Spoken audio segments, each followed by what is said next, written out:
Okay, sorry about the delay, everybody. Looks like it should be working now, and you should all be seeing my presentation on the screen. So good morning again. My name is Christina Fernandes, and I will be going with you on this little journey into permaculture for the next 4 weeks. And the first 3 sessions will be online, and then the last one should be in person here at Arbor, which will be very exciting. So I just wanted to introduce myself quickly before we dive into permaculture. I am a photojournalist by profession, and I'm also mom of 3. We just moved back to Dubai in June. Before that, we were in India for 4 years, which is where I became acquainted with permaculture. I took a couple of classes there, some workshops, and I became hooked immediately. I'd never grown anything in my life before that, never thought about growing food or anything like that. But I really wanted to learn more about how to live more sustainably, more in tune with nature. In India, where we were living, we had a lot of problems with trash management and the waste not being picked up, and then people just throwing the garbage, and the jungle and the rivers and everything just choking in pollution. And I just thought I really want to live in a way that is more conducive to the planet.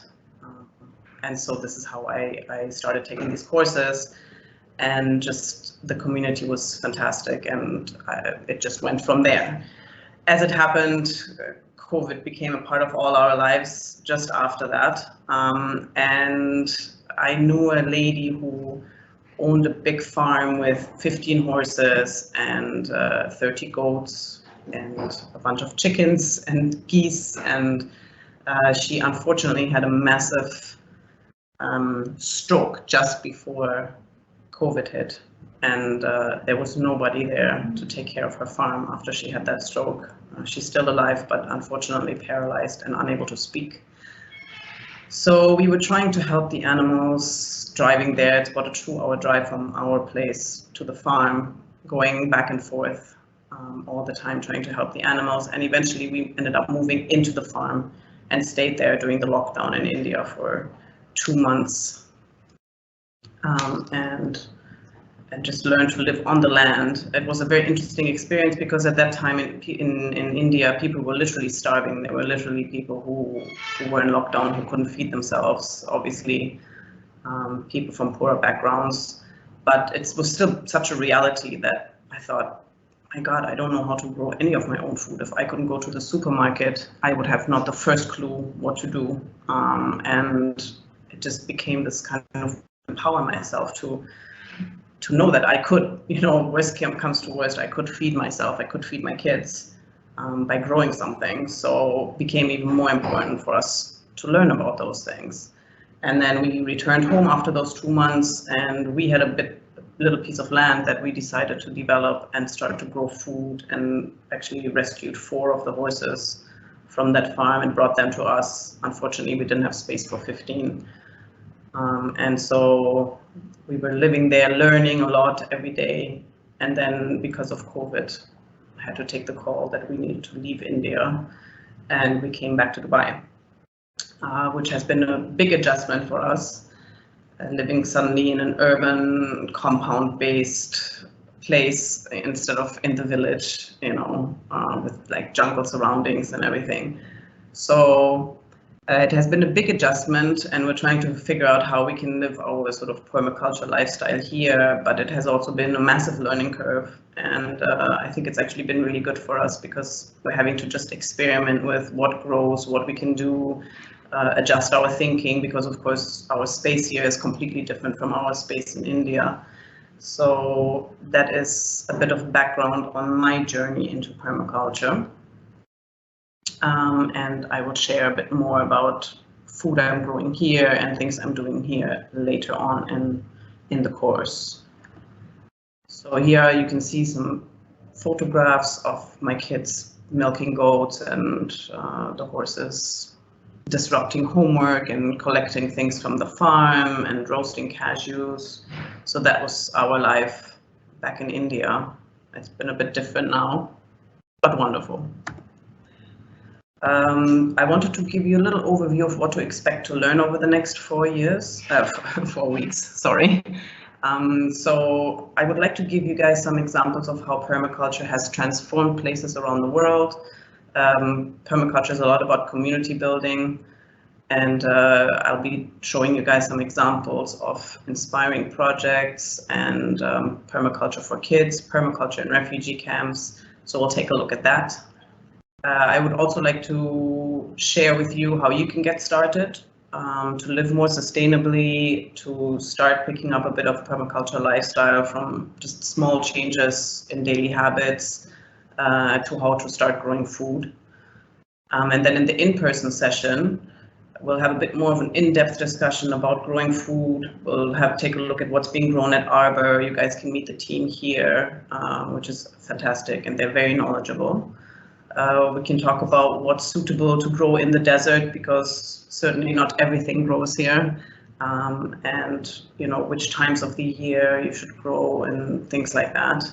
We'll also talk about growing from kitchen scraps, because there's so much you can do just with your garbage from the supermarket that we normally just put in the bin. And we'll take a closer look at soil, because soil here is very tricky, because it's of course not the soiliest soil. It's actually very sandy, and soil determines how well your food does. So we'll talk about that as well. For today, let's talk about what is permaculture and who started it. So permaculture comes from two words: permanent culture or permanent agriculture. It started as a way of growing food as an agricultural system in the late 1970s in Australia. And our aim is basically to live sustainably and self-sufficiently as much as we can. So the person who started it, who is called the father of permaculture, is Bill Mollison. Together with his student David Holmgren, they started the Permaculture Institute in Australia in the late 70s, 1978. And they wrote several books like Permaculture 1 and 2, Permaculture, a Designer's Manual, and several others to spread their ideas about permaculture around the world. Bill Mollison passed away a few years ago, but David Holmgren is still alive, and he's still very much active, still writing, still giving workshops and trying to spread the word. So I have a small video for you guys to watch about what they say permaculture is. A sustainable system is any system that in its lifetime can produce more energy than it takes to establish and maintain it.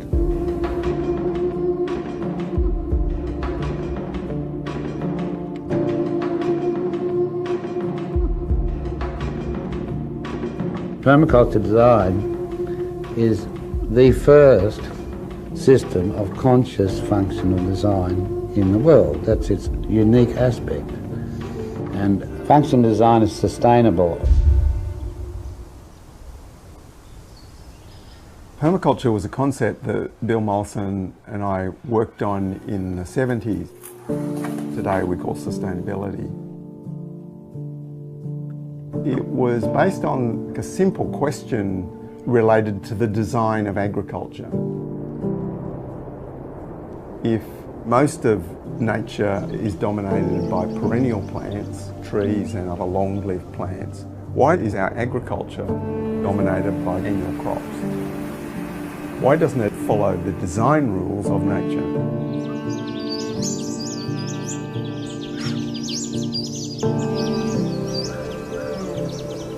We've got used to the idea that for any sort of key problem or important activity, there's one big solution that trumps all others, and some version of it ends up everywhere.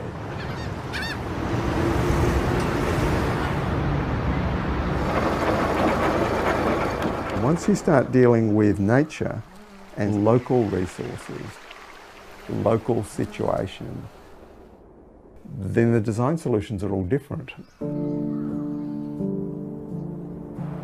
When you look at a whole system, there are two things very undesirable. One is work and the other one is pollution. Pollution is a product of work. Work is a result of not supplying every component of your system with its needs. Now, let's put that in way. If you didn't put a tank on your chicken house, you've got to carry water to the chickens. So you incur work. Now, if you don't collect the eggs from the chicken house, that's pollution. So pollution is an unused resource. It didn't go somewhere where it would be used. It was actually the whole way we related to nature. And so human settlement, the design of houses, the way we organise everything in society was a part of that. It comes from two Latin roots, permanence, to persist indefinitely, and culture, the practices that support human occupation. Put those together, it's a persistent system that supports human existence. We eat food, we grow a garden, we grow the food in the garden and bring those things back together, rather than the industrial system which stretches everything out in these long supply chains. Another thing which is also extraordinarily intriguing, when you design well, nature takes hold of what you've done and does it better. What you've got to do is watch the system and guide it slightly.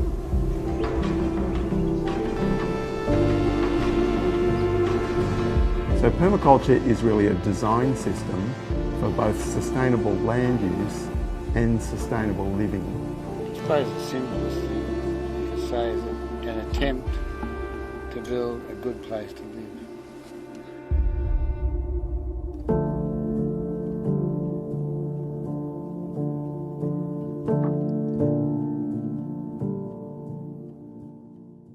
Okay, so I hope that video gave you a bit of an idea of the basic principles of permaculture, the basic idea behind it. There are several branches at this point. It's not just a system of agriculture anymore. There are so many more areas now that concern us in permaculture. For example, my husband is a banker, and so he's really interested in financial permaculture. How we invest sustainably and in a way that makes sense, not just for ourselves but for our community. There's ecological design, ecological engineering, regenerative design, social permaculture, various branches, some of which wasn't necessarily founded by the people who started permaculture, or it wasn't an idea that came out of permaculture. Things like regenerative architecture, for example, it's its own branch, but of course it's very much interwoven with permaculture. So it is a design system for sustainable living and land use, but it is not just a system for a garden. It's about your ecosystem, your home, your family, your community, your society. So it's a way we look at the world around us, at other people, and it is concerned with production, how we meet our material needs from a working relationship with nature, but also how we live and organize ourselves. It's amazing because it really reconnects us with our place. We have to learn about our place, obviously, to understand what works and what doesn't, what will create permanence and what will destroy and be destructive. Obviously, we aim to minimize negative impact on the environment, which at the moment things are not going very well, and the current system is basically the opposite of that. We're just doing despite nature rather than with nature. So permaculture aims to change that. sometimes people like to say, think like an ecosystem, because in a balanced ecosystem, everything works in harmony, everything has its place and takes only as much as is required and gives back. And that is our aim in permaculture as well. There are 3 ethics of permaculture, sort of the foundations. The first being earth care. So we can go back to this graphic and you can see on your left this little bubble that says Foundation 1, Earth Care, which is essential for sustainable design. And it is thinking of the diversity of life as having intrinsic value rather than whether it suits us or not. So we take care of the planet. I actually think that it does suit us. Sometimes it might not be convenient in the short term, but in the long term, it will suit us, of course, to take care of the earth and not to keep destroying it. Because as we can see, flooding, rising sea levels, storms, all kinds of things, droughts, water shortages, you name it, it's going on and it's getting worse. So earth care, definitely critically important. The second ethic is people care, taking care of our inner needs and also taking care of each other. In permaculture, we engage a lot with others, and it's an incredibly inclusive community. Everybody is very generous in sharing their knowledge and trying to lift other people up and making sure that everyone in this world has a chance to live a good life. Which leads us to the third foundation or principle, ethic, which is fair share. So what about the world beyond our circle? What about people in other countries? We try in permaculture to create abundance, to give beyond our circle of reciprocity. So we don't just grow food for ourselves or make things for ourselves or think about how we live our lives for ourselves and our immediate community, but we think about the greater consequences, the balance around the world. And we also have to think in that respect about what is enough, knowing that nature has its limits, because at the moment, those of us who have a chance to take, we take as much as we can. And in many, many cases, much, much more than we really need. Food wastage is a huge problem in this world. There are people starving on the one side and food getting wasted on the other side. So how do we fix those problems? This is the kind of stuff that we try to think about in permaculture. There are 12 principles in permaculture, which I would like to talk to you about now. The first principle is observe and interact. That means we take time to engage with nature, we pay attention, we try to be conscious designers, we let nature be our teacher, and we continuously observe and listen.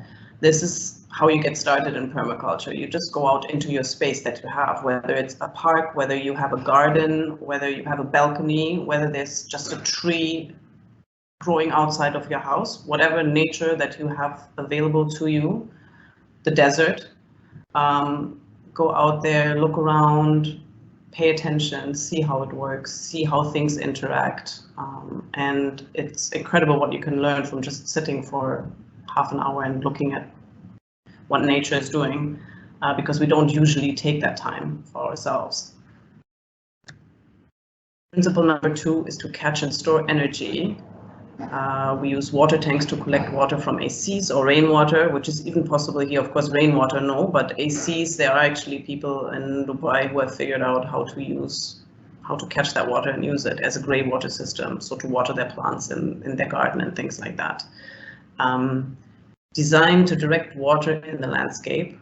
It's something called swales, which we also, if you look at the picture on the left, it's a falaj, which is a system of redistributing water here in the UAE in agriculture, and that has been used for, I think, hundreds of years. It's a traditional system, so that does exist here. Of course, you're not going to do this in your backyard, but it's very important to be aware of water and how we use it and how can it be used more efficiently, especially in a place like Dubai, that is a desert environment. Collect sun and wind as energy sources, definitely possible here. Solar energy, the biggest solar farm in the world is in Abu Dhabi. And that is something we can definitely do. And even the wind, I mean, it gets quite windy sometimes, so that can also be helpful to us. Collect plant materials for mulch and compost. Again, I live in a community in Arabian Ranches, and we have lots of trees that the community gardeners are planting. And there's tons of mulch. I'm never short of mulch in my garden because I may not have big trees in my backyard, but they are around and they do shed a lot of leaves, and I go around collecting those leaves.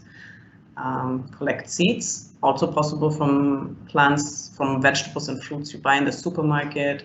From walking around, you see dates dropping that are not harvested a lot here, for example. You can easily pick up the date pit inside and keep that and grow something from it. Harness the energy of your family and your community. So not just in terms of growing food, but the energy in general. How do you share your knowledge, what you can do, how do you build a community around yourself, and how do you have a community that inspires each other, that has different talents that they can all contribute to make a better and stronger community. And I think that's really important here, especially because life can be very transient and people come and go. But I think it's still possible to create communities that support each other here. Principle number 3 is to obtain a yield, which means we plant hardy, useful species that produce well over a long period of time. We design for abundance, and we allow our efforts to sustain ourselves. So I think obtaining a yield can also, again, be taken not just in the food growing context, but in general, in terms of books, for example. Maybe we have books that we can share with others that we have extra of, or people earn good money so they can use money to support certain projects and help other people out and bring other people up. So that we can all live in stronger communities and take that even beyond our community globally. Principle number 4 is apply self-regulation and accept feedback. So notice what is happening around you and respond. Expect to make mistakes and learn from them. Be curious and ask why. Reflect on, review, and revise your practices. Be willing to co-evolve. Again, that is, I think, applicable to so many parts of life, but in terms of growing food here, for us, it's been a huge learning curve because we were growing food in the tropics, and now we're in a desert, and we were growing foods in quite a large space, and now we're in a small compound house, which is just a very different principle. So we've just been trying and seeing what happens and seeing what works and what doesn't work, and that's how we're learning, which is actually quite handy because in Goa, where we were living before, it was very easy to grow food, and we had a community of people who were aware of permaculture, and anytime we had any questions, we could just ask and find 5 people to answer that question. Now here we're actually having to experiment a lot, just try out things. We're growing a lot of things in containers, and it just feels more manageable that way. And it's great though, because it's actually really been teaching us a lot. Principle number 5 is use and value renewables, and that is the that solar farm I mentioned in Abu Dhabi on the left. So reduce dependence on scarce resources, embrace natural abundance, eat more of each plant, build using local natural materials, invite animals and plants to do the work they are meant to do. So of course, water is a scarce resource here, so we should be more conscious of how we're using the water, how we can save some of it and reuse it for different purposes, things like that. Eating more of each plant is something that we can easily do. Because I think, for example, cauliflower, we eat just the flowery bit, but actually the leaves are very nutritious and delicious. So is pumpkin, so are many other vegetables. So we should eat more of each plant rather than just throwing it away, because it's something that is being done out of habit, really. Using local and natural materials, also very important, and looking around and seeing maybe what Bedouins used to use, or just looking at history and culture around us. Making shades, for example, with date palm fronds and things like that. It's very easy to do here. Principle number 6 is produce no waste. What's waste for one is food or shelter for another. Consume less and minimize. Fix and mend rather than replace things. Reduce food waste. Feed animals, compost plants. Rethink, refuse, repurpose, reuse, reduce, renew, and repair.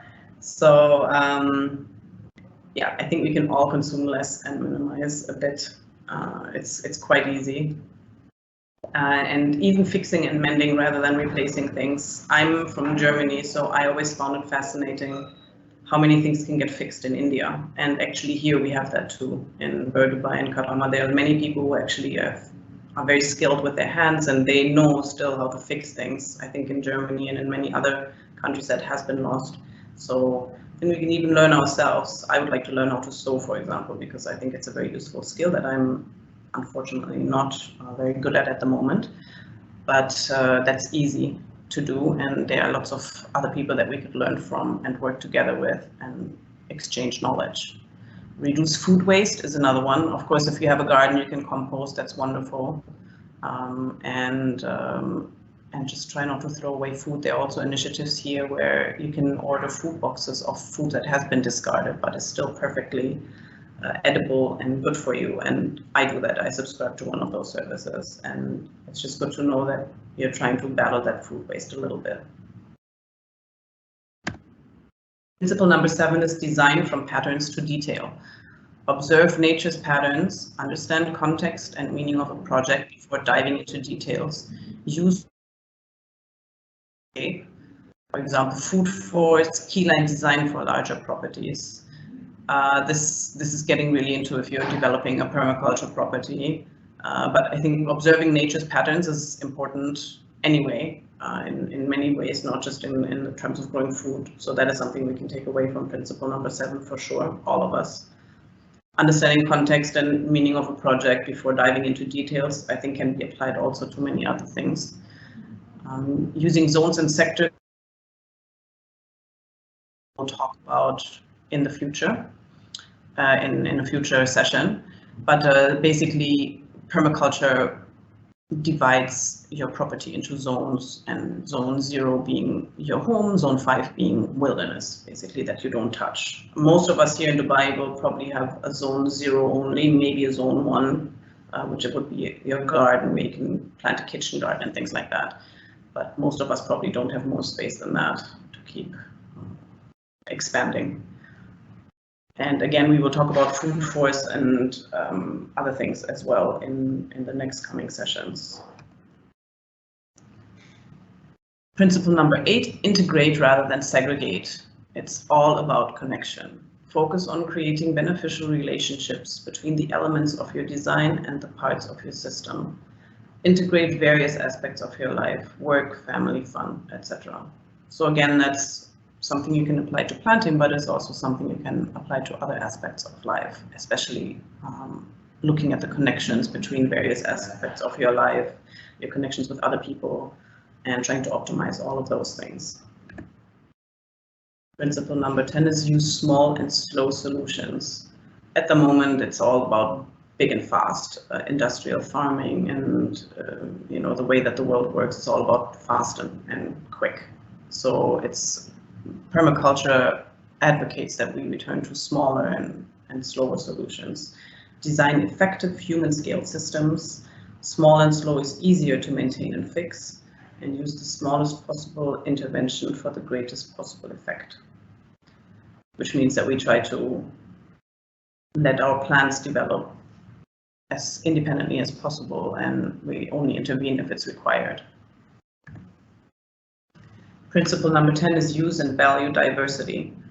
Diverse systems are more robust and resilient. Develop polycultures, embrace different ways of seeing, don't put all your eggs in one basket. So we know that at the moment monocultures are everywhere.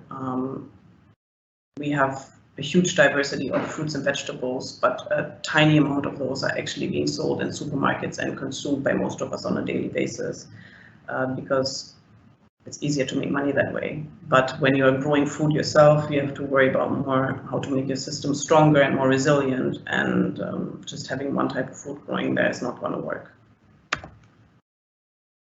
Principle number 11, use edges and value the marginal.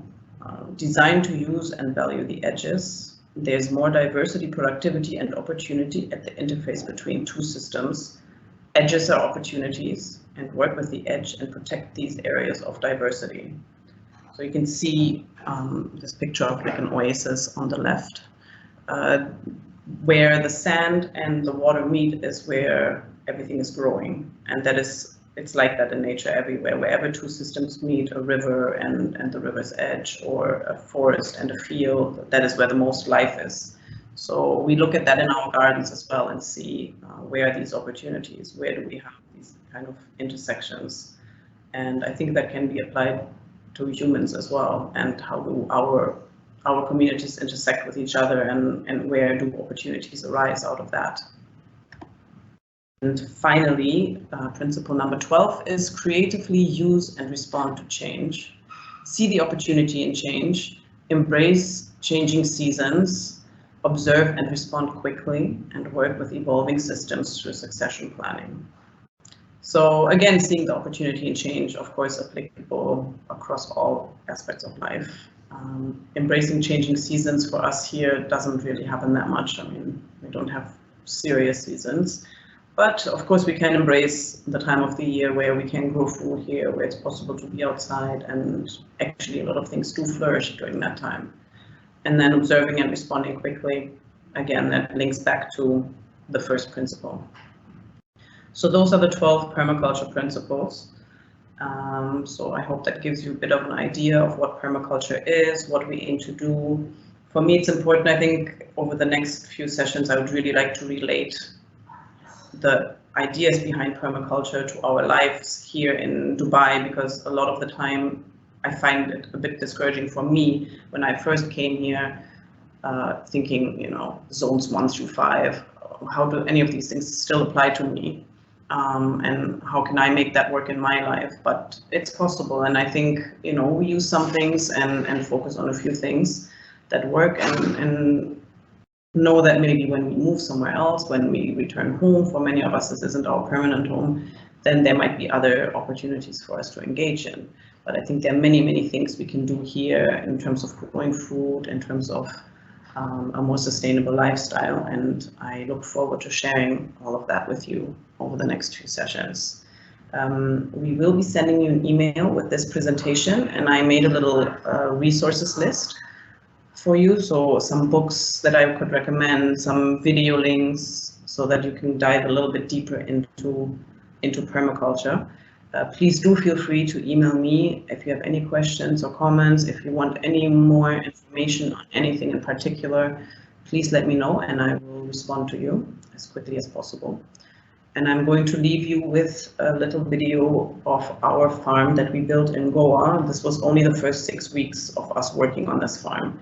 So just as an idea that we really had no clue what we were doing. This was all news to us, and we were just went for it and did it, and somehow it still worked. So I think it can feel intimidating even to just grow one plant. But once you start, I never thought I had a green thumb. And I don't think that this green thumb really exists. I mean, some people might be have more of an affinity towards plants than others, but really it's all knowledge that you can acquire and trial and error, just experimenting. So I hope you enjoyed today's session and thank you for being here. So